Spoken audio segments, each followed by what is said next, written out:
देखिए, morphology of flowering plant. आज हम लोग देखेंगे morphology of flowering plant. Morphology morphology का मतलब क्या होता है? External structure, study of external structure. तो हम लोग स्टडी करेंगे एक्सटर्नल स्ट्रक्चर का, किसका? फ्लावरिंग प्लांट का। हम लोग स्टडी करेंगे external structure of flowering plant का।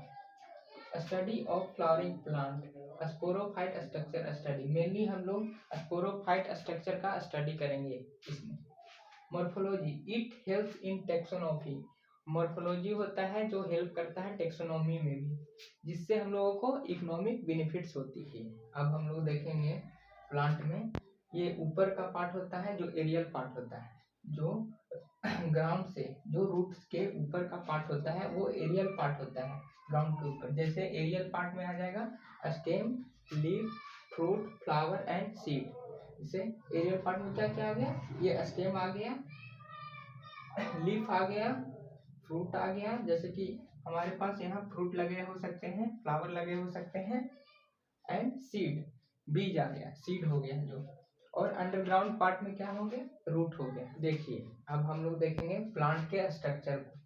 प्लांट स्ट्रक्चर मेनली दो पार्ट में डिवाइडेड होते हैं, पहला वेजिटेटिव पार्ट और दूसरा रिप्रोडक्टिव पार्ट। वेजिटेटिव पार्ट में क्या क्या आएंगे?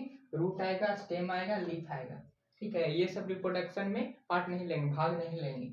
और रिप्रोडक्टिव पार्ट में आ गया फ्लावर, फ्रूट, सीड, जो जिसे रिप्रोडक्शन में पार्ट लेंगे, फ्लावर, फ्रूट एंड सीड, ठीक है। किसके रिप्रोडक्शन में? प्लांट के रिप्रोडक्शन में। जैसे पहले फ्रूट, फ्लावर बनेगा, उसके बाद फ्रूट बनेगा, फ्रूट में सीड आएगा। देखिए, अब हम लोग रूट का बेसिक फीचर जानेंगे, कुछ गुण है रूट के, उनके बारे में हम लोग जानेंगे। Root develop from radicle, root होते हैं जो रेडिकल से डेवलप करते हैं, और जो शूट डेवलप करता है वो प्लेम्यूल से। देखिए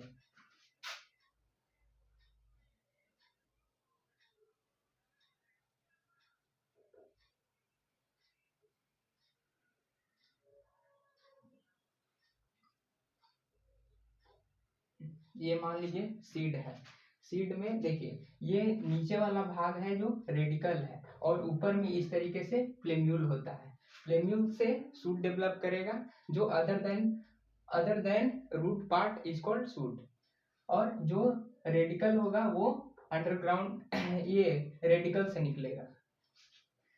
node and internode absent, node और इंटरनोड नहीं होंगे रूट में। क्या होंगे? इंटरनोड और नोड नहीं होंगे। नोड और इंटरनोड क्या चीज में पाए जाते हैं? स्टेम में। देखिए, रूट पॉजिटिव जियोट्रॉपिक, रूट है जो पॉजिटिव जियोट्रॉपिक होगा, तो रूट होगा जो ग्रेविटी की ओर होगा। निगेटिव फोटोट्रॉपिक, और निगेटिव फोटोट्रॉपिक होगा, सनलाइट की ओर ये नहीं जाएगा, क्योंकि ये रूट होता है जो ग्राउंड में होता है, सनलाइट की ओर नहीं जाता है। और पॉजिटिव हाइड्रोट्रोपिक, और वाटर की ओर ये जाएगा। हाइड्रो मतलब वाटर। क्लोरोप्लास्ट, क्लोरोफिल एब्सेंट, और इसमें जो रूट में होता है क्लोरोप्लास्ट एब्सेंट होता है। क्लोरोप्लास्ट में ही क्लोरोफिल होता है जो एब्सेंट होता है, जिसके कारण क्या होता है? रूट नन ग्रीन होता है। जैसे देखिए, ये रूट है, रूट का स्ट्रक्चर है पूरा, तो ये जो मेन रूट है उसको हम लोग प्राइमरी रूट कहते हैं। ये जो फर्स्ट वाला रूट आ रहा है उसको हम लोग मेन रूट कहते हैं, और प्राइमरी रूट भी कहते हैं। और जो प्राइमरी रूट से होकर के निकलेगा उसको हम लोग सेकेंडरी रूट कहेंगे। जो प्राइमरी रूट से होकर के निकलेगा उसको हम क्या कहेंगे? Secondary root. और देखिए, यहाँ रूट ब्रांचेस हैं, जो सेकेंडरी रूट में कुछ ब्रांच निकलेंगे उसको हम लोग रूट ब्रांच कहेंगे।